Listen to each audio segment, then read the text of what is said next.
Welcome to the Rise Up Network. Welcome back. I'm your host, James Carmody, coming at you live from the garage studio during COVID.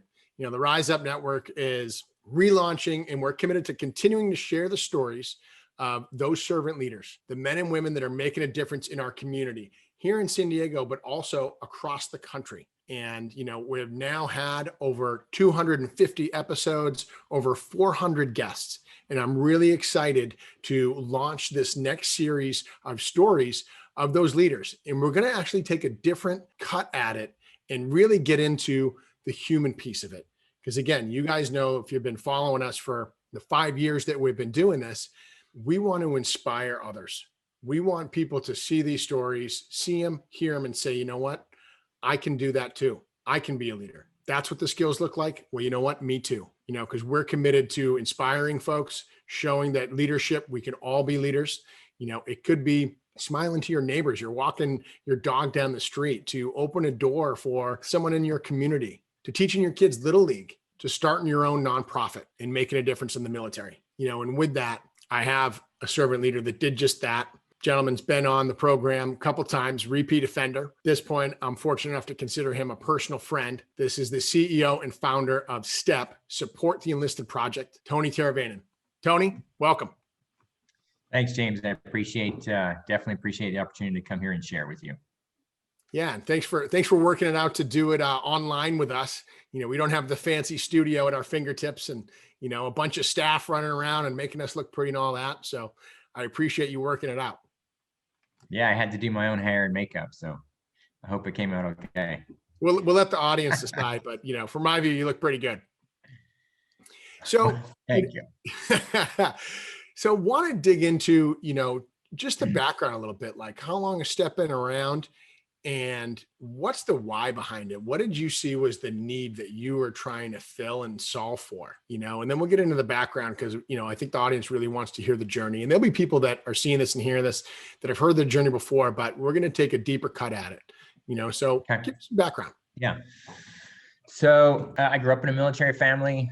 I was a young enlisted submarine sailor. I had a challenging discharge from the military, and I got unplanned medical retirement. So it was very unexpected. And after I got out of the military, I didn't do anything with it for about 17 years. And then I came back in and I started volunteering with an agency that supported military families. And I was able to connect very easily, empathize with, you know, the kids that I saw, the young service members that I saw, the moms that I saw. I mean, this is all part of my life. And I was watching it, and it was a lot of kind of, I'll say, Band-Aid programs. They were helping people just kind of get through and giving them crayons and Easter baskets and back to school backpacks and some money. And really, I started kind of asking the question, to what end are we doing this? And the more I saw it in the community, there was more folks like the agency I was working with that were doing this. And me being a process improvement, change management guy, I was just kind of naturally thinking about what would it be like if we could take this to the next level? What does that look like? And lo and behold, I got my opportunity when, you know, the agency I was working with kind of took a different turn, and they told us we had to kind of pack up our bags and leave it alone, and they're going to take over it. And at that point, I made a decision, you know, with some of these other board members that said, no, you know what? You go your way, we're going to go our way. And that was 2012. So we changed our name to Support The Enlisted Project, and we kind of began an independent office, and we had total control of what we were going to do or attempt to do in the community. And yes, we want to help young military families. We're able to add transitioning veterans, because I know that's a hard time, through a financial challenge. Yes, we know we need to do that. But back to that question, to what end? Well, how about we do it in a way that's more effective, or the most effective? And then how do you measure that? And really came down to, how do I make it so they never come back? Never, not just to me, but to anybody else. How do I change their life in this moment of crisis so they never have to come back into the system and they become self-sufficient? And that's really where this idea of getting financially self-sufficient. So from crisis to financial self-sufficiency. So that became the goal. Yes, we'll help you keep your car, keep your electricity on. We'll help you feed your kids and put diapers on your kids. We'll pay your landlord if we have to. We'll bridge you until you can take care of it forever. And since 2012, we've managed almost 6,000 families through this program. We've granted about $2.5 million, and 90% of the families that go through our program a year after they graduate the program, they're in a better financial position a year after they graduate the program. So the skills that we can teach them, the behavior change that we can help them create in themselves during this intervention process that we created is able to gain traction and help them accelerate into that self-sufficiency and taking control of their lives. Been doing that now for 8 years here in Southern California. And just this past year during COVID, I worked on my expansion to cover Washington State. So that'll add another 70,000 military families that we're serving up there. It'll take us to almost 20% of the military that we're serving. So yeah, that was our dream. Yeah, that was our dream. And now we're kind of exercising the phase 2 piece of it, taking the circus on a roadshow. Taking the circus on a roadshow. Well, thank you for taking that circus, and thank you for having it be your circus.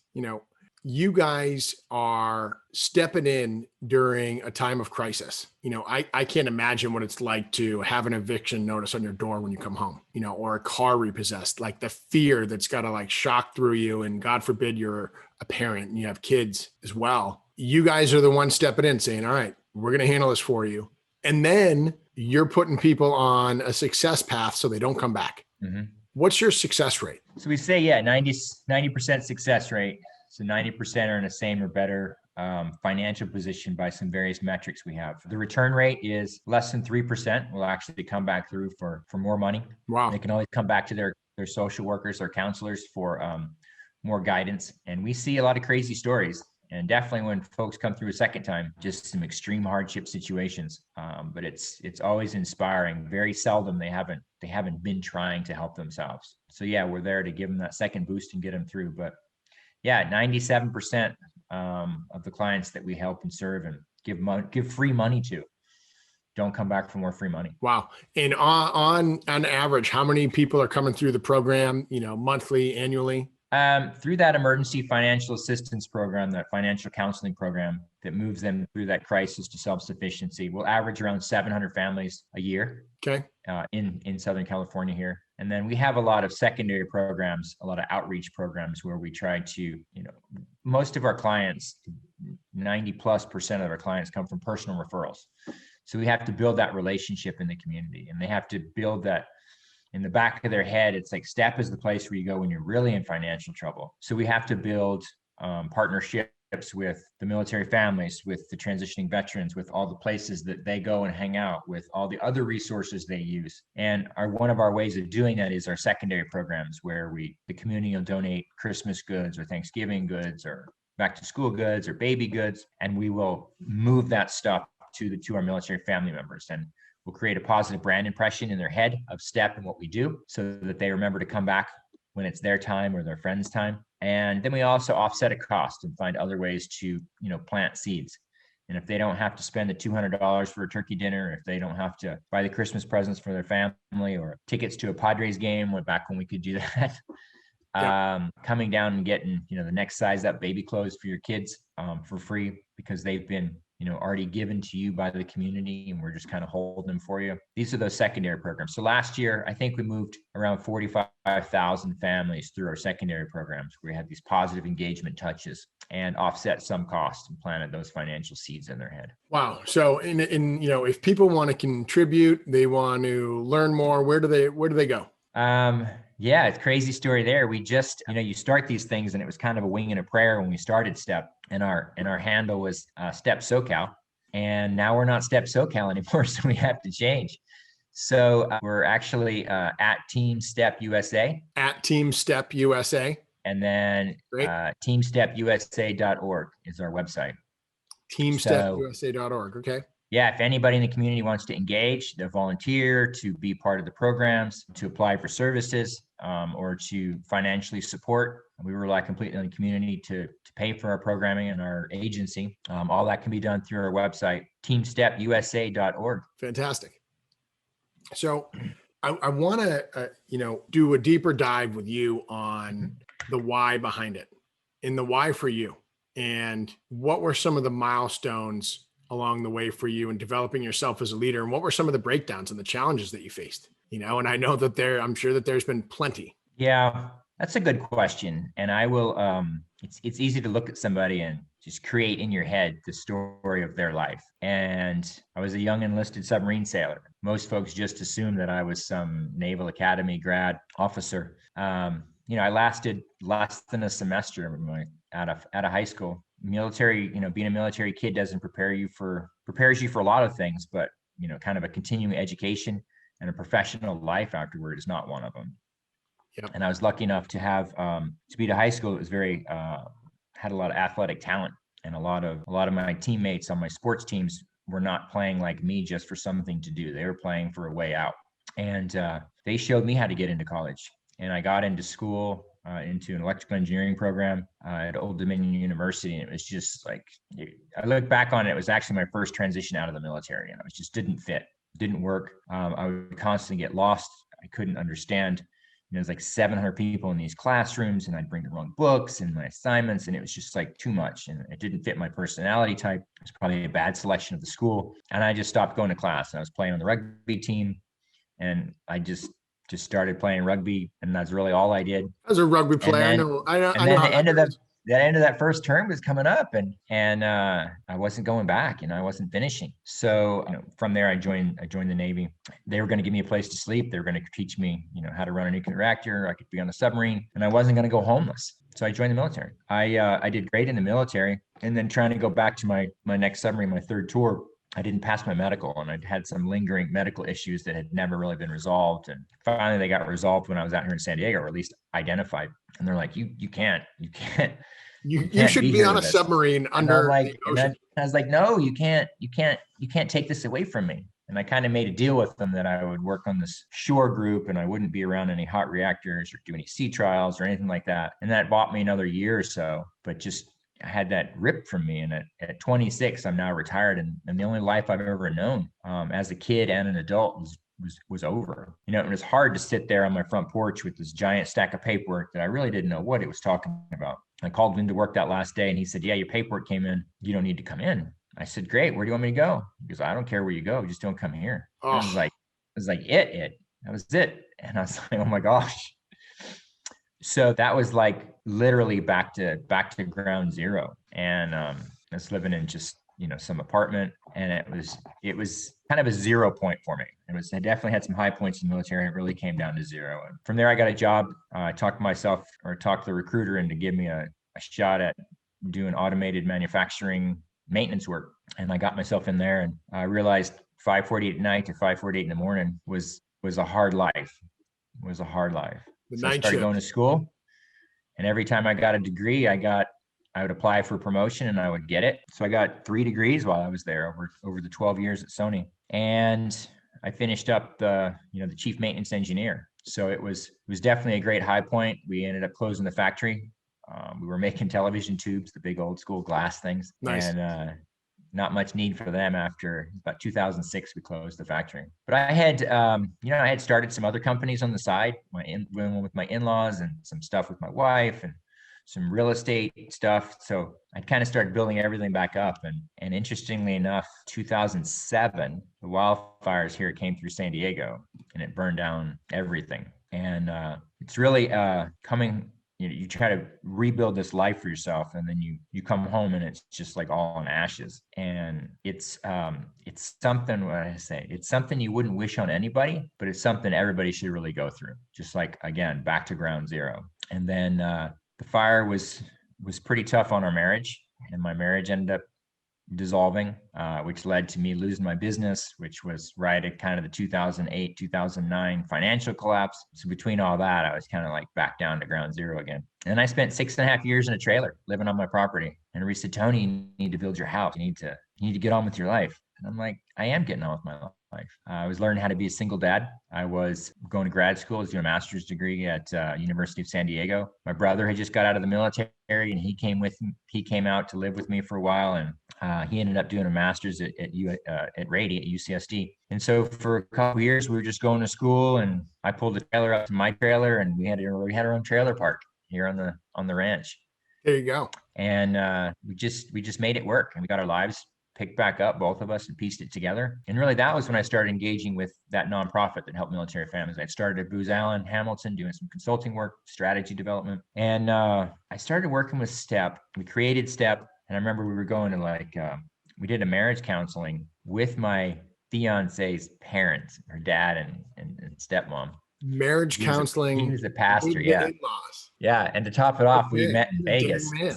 Everybody can get a cheap flight to Vegas, which was the location of my first wedding, which is a whole nother story. But anyway, I remember getting off the plane, and one of my jobs was we had a couple different lawyers working with us, law firms working with us to help create transition into being STEP. And as soon as I got off the plane, I had a bunch of messages from the lawyer about a bunch of IRS stuff and negotiations with the other agency. And I was right back in it. I remember walking through McCarran, just on my phone, working all this stuff. And Jackie's just like, can't you take a break? And I'm like, no, this is important stuff. This has to happen. And she slowly learned more about how it has to happen, because I quickly became chairman of the board, because I was really the only one with startup experience. I was thrust into that position. Booz Allen was very supportive. They would help me be flexible with my time. And about 6 or 8 months after that, the president that we had left, and I became interim president on January 1st, 2014. And I went down there and I just learned everything I could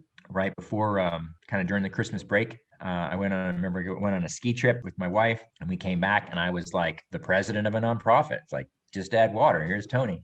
Just here you go. Add Tony. Yeah. And it was crazy time, but it really started getting under my skin at that point. And I was trying to hire a new CEO, a new president, but there was literally nobody that would take the job. It was just too risky. It was too much work. It was too competitive. There was, zero security, very little pay, no compensation package. It was just like nobody wanted the job. Sounds very attractive. It does.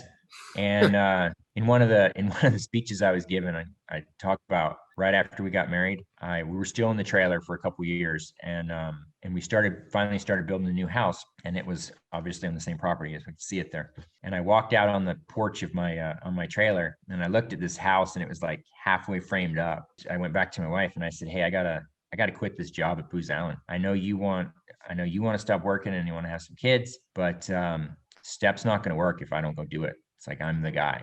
Nobody else will take it." And bless her heart, she said, "If you want to do it, go do it." and that was it. So quit Booz Allen, started doing it full time. She stopped working. We got 2 little kids now. The house is finished, and STEP's still going. I've learned so much along the way, along just so many facets about nonprofit operations and the community. It's gotten me into other opportunities where I've been able to serve on city commissions, on county boards, a Coast Guard committee, just tons of other opportunities to be able to create goodness, not just within the sphere of STEP, but throughout that community. And this past year, I was elected as the 2020 Veteran of the Year for San Diego County. Congratulations. Yeah, I was named on the San Diego top 500 influential people. I got listed on the top 50 executives making a difference for COVID in San Diego as well. So these were it was amazing to see that people on the outside were noticing these things and wanting to celebrate them with us. So, it definitely wasn't a path of, I sat down and I made myself these goals, and I'm going to be president by the time I'm 50. And, it's like, I need to hit these wickets along the way. This was just like totally going through life and kind of things we were talking about earlier, just working hard, seizing opportunities, learning everything I can along the way, and just never giving up. I originally came to STEP and I said, I will be here for as long as STEP needs me. When STEP is strong enough for me to walk away, then I'll walk away and, I don't know, go do something else. I figured that would be like 6 or 8 months.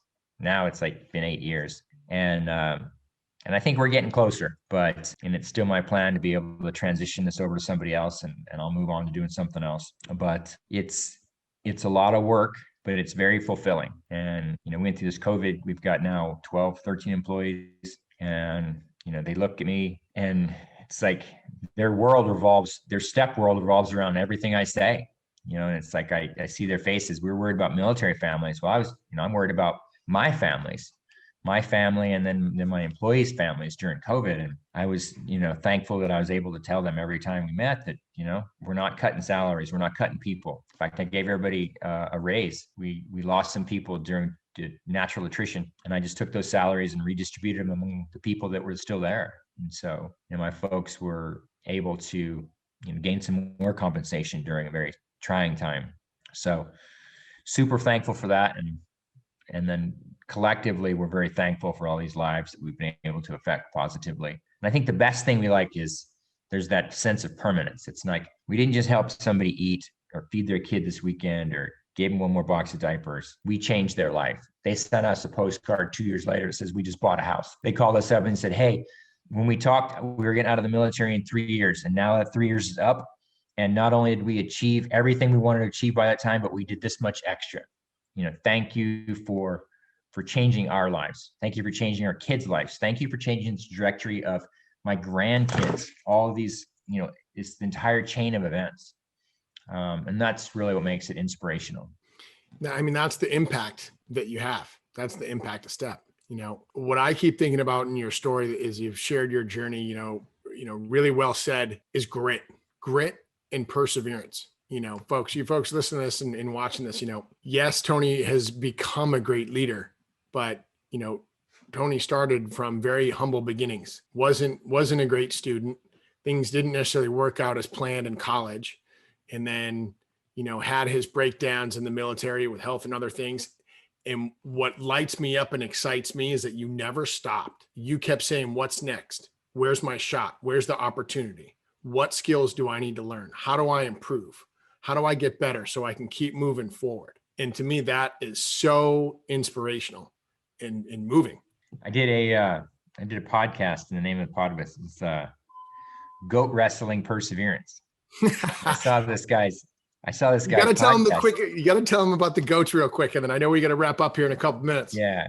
That's what I told him. I said, as a guy who's wrestled goats and llamas on my ranch, yes, it does take a lot of perseverance. Yeah. That's really what it comes down to. You just can't, what do you want? And if you want it, nobody owes you anything. Go get it. People will help you help yourself, but it's up to you. It's just like our clients. We could just hand out money all day long. If the folks don't want to change their behaviors, they're not going to change their behaviors. If they're not going to change their behaviors, then we're not going to help them through this issue, because they're just going to be back in this issue next month. There's a lot of other places they can go to for that. If they want to change it permanently, our social workers, our financial counselors will walk beside you to help you find ways to tackle your financial situation, change your financial behaviors. Step one of change management is what's your burning platform? Why do you want to change? What's your change movement? What's your change moment? And if that step one never happens, if you don't want to change, if you don't want to take control of your life, if you don't want to achieve these other things in your life, if you don't really want it, it's not going to happen. If it does, it's not going to stick. Yep. We gotta wave our own flag first. Yeah. We got to stand for ourselves. And if you want something, you go get it, and your story is a testimony to that. Not being stopped, not giving up, keep moving forward, and not getting caught up and not always knowing what it has to look like. It's not always a straight line. That's for sure. True. Sometimes it involves wrestling goats and llamas. It does. Well, brother, I thank you for, being the leader that you are, being the inspiration and all the work you do for the community. I know at times it can be a thankless job, and I'm grateful for you. Grateful for what STEP is up to. Excited to, have you on again as we continue down this journey and we continue to expand and grow the Rise Up Network. Congratulations on your expansion into Washington. That's extremely exciting. And thanks for being on this journey with us. Well, thanks. I appreciate it. And I definitely appreciate all your support along the way. You got it. And folks that are listening to this and watching this, get out there, rise up, make a difference in your community. And if you take nothing away from this conversation, you want something in this world, you go get it. It's up to you to make the difference. Be the difference, be the change. Rise up.